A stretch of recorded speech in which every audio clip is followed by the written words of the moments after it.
अस्सलाम वालेकुम। उम्मीद है तमाम आप खैरियत से होंगे। मैं Umar Sarhadi, welcome to my YouTube channel Pak job. आज की न्यू बात करेंगे, प्राइम मिनिस्टर ऑफिस में जॉब्स की अनाउंसमेंट हो गई है। कौन कौन सी क्वालिफ़िकेशन आपके पास होनी चाहिए और कौन कौन इसमें अप्लाई कर सकता है और अप्लाई करने के क्या तरीके वगैरह सारी चीज़ों के बारे में हम बात करेंगे। तो हमारे पास मुख्तलिफ पोजीशन है। तो सबसे पहले हम बात करते हैं पहली पोजीशन की। तो पहली पोजीशन जो हमारे पास है वो असिस्टेंट की है। स्केल नंबर इसका 15 है। 2 असामियाँ हैं। क्वालिफ़िकेशन आपके पास ग्रेजुएशन होनी चाहिए।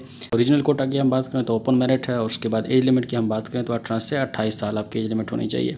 दूसरे नंबर पर स्टेनोटाइपिस्ट की असामी, इसमें आपके पास 2 सीटें हैं। इंटरमीडिएट आपके पास होने चाहिए। टाइपिंग स्पीड आपकी शॉर्ट हैंड में 80 और टाइपिंग में आपकी 40 होनी चाहिए। ठीक है, कंप्यूटर के बारे में आपको नॉलेज हो। मेरिट ओपन मेरिट में 1 और पंजाब में 1। एज लिमिट 18 से 25 साल। उसके बाद कुक की असामी है। प्राइमरी पास होना चाहिए और 8 साल आपके पास तजर्बा होना चाहिए। लोअर डिवीजन क्लर्क की असामी है। मैट्रिक आपके पास होना चाहिए और टाइपिंग स्पीड आपकी 30 वर्ड पर मिनट होनी चाहिए। मेरिट में 1 और पंजाब में 1। एज लिमिट 18 से 25 साल। ठीक है, उसके बाद हम बात करते हैं ऑटो इलेक्ट्रीशियन की। इसमें एक ही असामी है। मैट्रिक आपके पास होना चाहिए और 1 साल का आपके पास डिप्लोमा होना चाहिए। 3 साल तजर्बा होना चाहिए। ठीक है, एक ही असामी ओपन मेरिट के ऊपर। छठे नंबर पर टेलीफोन ऑपरेटर की असामी है। इंटरमीडिएट आपके पास होना चाहिए। एज लिमिट सेम 18 से 25 साल। जूनियर टेक्नीशियन डिस्पेंसर की असामी है।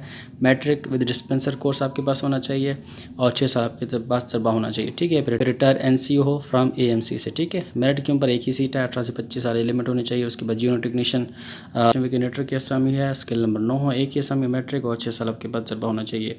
उसके बाद ड्राइवर की असामी है। फीमेल नर्सिंग की असामी है। प्राइमरी पास होना चाहिए, फिर एक्सपीरियंस होना चाहिए रेलेवेंट फील्ड में। ठीक है, उसके बाद नायब कासिर की असामी है। खालसी की असामी है। माली की है। सैनिटरी वर्कर की है।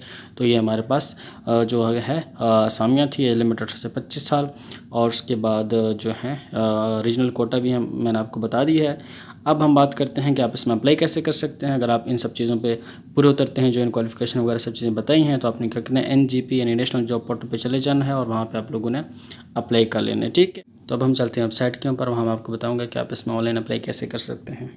जी, तो हम लोग आ चुके हैं यहाँ पे नेशनल जॉब पोर्टल की वेबसाइट के ऊपर। ये हमारे पास 2 ऑप्शन है। ठीक है, एक तो साइन इन का और उसके बाद साइन अप का। अगर आपका पहले अकाउंट बना हुआ है तो आपने क्या करना है, सिंपली साइन इन कर लेना है। अगर आपका अकाउंट नहीं बना तो आपने क्या करना है, साइन अप पे चले जाना है और यहाँ पे अपने आप को रजिस्टर कर लेना है। ठीक है, और उसके बाद अपने क्या करना है, रजिस्टर करने के बाद दोबारा आपने क्या करना है, बैक चले जाना है और यहाँ पर साइन इन पे क्लिक कर लेना है। ठीक है, हम लोग यहाँ साइन अप पे क्लिक कर लेते हैं और यहाँ पर जो अपना ईमेल है और उसके बाद शनाख्ती कार्ड नंबर है और पासवर्ड यहाँ पर हम लोग एंटर करेंगे। उसके बाद यहाँ पर साइन इन पे क्लिक करेंगे। जी, तो हम लोग यहाँ पे लॉगिन हो चुके हैं। लॉगिन हो जाने के बाद आपके सामने इस तरह का इंटरफेस आएगा। ठीक है, तो यहाँ पे मेरी प्रोफाइल बनी हुई है जो कि 80% शो हो रही है। अगर आप लोग पहली दफ़ा आ रहे हो तो आपकी जो प्रोफाइल है वो यहाँ पे 0% होगी। अब आपने क्या करना है, अपनी जो प्रोफाइल है वो पर्सनल इन्फॉर्मेशन, एजुकेशन वगैरह सब चीज़ें स्किल्स ऐड करनी है। वो कैसे ऐड करोगे, आपने क्या करना है, साइड पर चले जाना है। यहाँ पर हमारे पास लिखे CV मैनेजर। ठीक है, तो आपने क्या इस पर चले जाना है और यहाँ पर क्लिक कर लेना है। इस पर जब आप क्लिक करेंगे तो नीचे हमारे पास 3 ऑप्शन हो जाएंगे, बिल्ड, प्रीव्यू CV और डाउनलोड CV। सबसे पहले हमने क्या करना है, बिल्ड CV पे चले जाना है।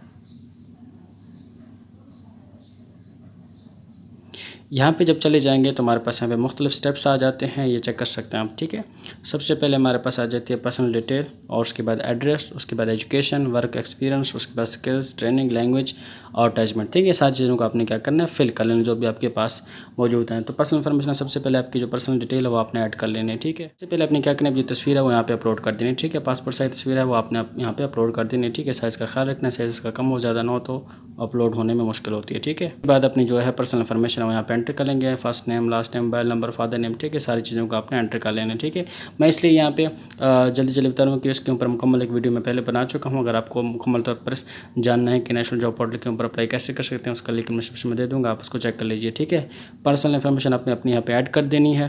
आपने क्या करना है, अपने जो शनाख्ती कार्ड की तस्वीर और उसकी जो बैग की तस्वीर है वो यहाँ पे अपलोड कर देनी है। ठीक है, और आखिर में आपने क्या करना है, नेक्स्ट पे क्लिक कर लेना है, तो आपकी पर्सनल इन्फॉर्मेशन यहाँ पे सेव हो जाएगी। उसके बाद आपके सामने आ जाती है दूसरा, यानी कि एड्रेस। आपने क्या करना है, अपनी जो एड्रेस इन्फॉर्मेशन वो ऐड करनी है, एजुकेशन ऐड करना है। इस तरह आपने क्या करना है, बारी बारी सब चीज़ों को ऐड करते जाना है जो भी आपके पास चीज़ें हैं। तो इसकी जो आपकी प्रोफाइल है वो यहाँ पे परसेंटेज बढ़ती जाएगी। ठीक है, और आपने क्या करना है, कम से कम 85 या फिर 80% से ऊपर ही आपने जो प्रोफाइल है उसको कंप्लीट कर लेना है, तो आपका अप्लाई होगा। अब अपनी प्रोफाइल बनाने के बाद आपने क्या करना है, CV मैनेजर पर चले जाना है और अपनी जो CV है उसको चेक कर लेना है। ठीक है, ये सारी चीज़ें आपने ऐड की थी प्रोफाइल वगैरह, उसको चेक कर लेना कि सारी जो इन्फॉर्मेशन मेरी है वो ठीक है या कोई चीज़ मिस्टेक हो गई या मैंने कोई गलत ऐड कर दी है। अगर सब चीज़ें ठीक है तो आपने क्या करना है, आखिर में चले जाना है ब्राउज़ जॉब पे। ठीक है, दूसरा ऑप्शन है यहाँ पे, इस पे चले जाना है और इस पे चले जाने के बाद हमारे पास जितने भी अवेलेबल जॉब्स होंगे वो आपके सामने शो हो जाए। एग्जाम्पल में national electronic power regulatory authority यानी नेपरा की जो हैं जॉब्स आई हुई हैं यहाँ पे बस आपके सामने शो हो जाएंगे। हमने क्या करना, उसको करते नीचे चले जाना है और यहाँ पे हमारे पास फ़िलहाल जो ये मौजूद हैं नंबर जो है इसका पाँचवा है, ठीक है। पाँचवें पे आपने चले जाना है। पाँचवें पे चले जाएंगे तो हमारे सामने यहाँ पे जो प्राइम मिनिस्टर ऑफिस, ठीक है, इंटरनल इस्लामाबाद की है, टेलीफोन ऑपरेटर की है, उसके बाद यहाँ पे जूनियर टेक्नीशियन की है। जिसमें भी आप लोग अप्लाई करना चाहते हैं अहलियत रखते हैं उसके सामने आपने क्या करना है, अप्लाई नाउ जो लिखा है उस पर क्लिक करेंगे। फॉर एग्जांपल तो मैं यहाँ पे लोअर डिवीजन क्लर्क पे अप्लाई करना चाहता हूँ तो यहाँ पे इसके सामने व्यू डिटेल भी मेंशन किया गया है। अगर आप लोगों को डिटेल चेक करना है तो यहाँ पे आप लोग चेक कर सकते हैं, वरना अप्लाई नाउ पे आपने क्लिक कर लेना है, ठीक है। अप्लाई नाउ पे क्लिक करेंगे तो सारी इन्फॉर्मेशन जो है लोअर डिवीजन क्लर्क के हवाले से हमारे पास तफसीलात आ जाएगी। इसकी जो लास्ट डेट है यहाँ पे मेंशन की गई है 27 मई जो है इसकी लास्ट डेट है। अभी 14 दिन की इसके बाकी हैं। उसके बाद बिल्कुल नीचे जाएंगे, सारी इन्फॉर्मेशन हमारे पास मौजूद है, ठीक है। और एंड में आपने क्या करना है, यहाँ पे एज रिलैक्सेशन का भी ऑप्शन है। अगर आप लोग एज रिलैक्सेशन क्लेम करना चाहते हैं तो मुख्तलिफ हमारे पास यहाँ पे ऑप्शन मौजूद हैं। अगर इनमें आप किसी में भी अहलियत रखते हैं एज रिलैक्सेशन में तो आपने क्या उस पर टिक करना है, वरना आपने क्या करना ऊपर इसको I don't claim any age relaxation पे क्लिक करते छोड़ देना है, ठीक है। उसके बाद उसको नीचे चले गए तो हमारे पास यहाँ पे आ जाएगा कि भी सारी क्राइटेरिया जो आपकी प्रोफाइल है वो मैच कर रही है तो आप लोग यहाँ पे अप्लाई कर सकते हैं, ठीक है। इसको करते नीचे चले जाएंगे तो हमारे पास ऑप्शन आ जाएगा टेस्ट सेंटर का, ठीक है। आप टेस्ट सेंटर कौन सा रखना चाहते हो तो आपने क्या करना है, इस पर क्लिक कर लेना है। और यहाँ पर हमारे पास एक ही टेस्ट सेंटर इस्लामाबाद है तो आपने क्या करना है, इस पर क्लिक कर लेना है। उस पर क्लिक करने के बाद सारी शराइत वगैरह हमारे पास यहाँ पे मौजूद हैं, आपने इनको चेक कर लेना है और आखिर में क्या करना है, सबमिट एप्लीकेशन पे क्लिक कर लेना है, ठीक है। तो हम यहाँ पे सबमिट एप्लीकेशन पे क्लिक कर लेते हैं और उसके बाद अपने ये टर्म एंड कंडीशन जो है इसको चेक कर लेना और आखिर में इस पर एग्री कर लेना है। यहाँ पे इस पर टिक कर लेना है। टिक करने के बाद आपने एग्री एंड अप्लाई पे क्लिक कर लेना है तो आपकी जो एप्लीकेशन है यहाँ पे सबमिट हो जाएगी, ठीक है। हमारी एप्लीकेशन यहाँ पे सबमिट हो चुकी है और यहाँ पे आप व्यू माई एप्लीकेशन पे जाके इसको चेक भी कर सकते हैं, ठीक है। यहाँ पे हमारे पास एप्लीकेशन जितने भी हैं आपने भेजी हैं वो आपके सामने शो हो जाएंगे। आपने इनको क्या करना है, चेक कर लेना, ठीक है।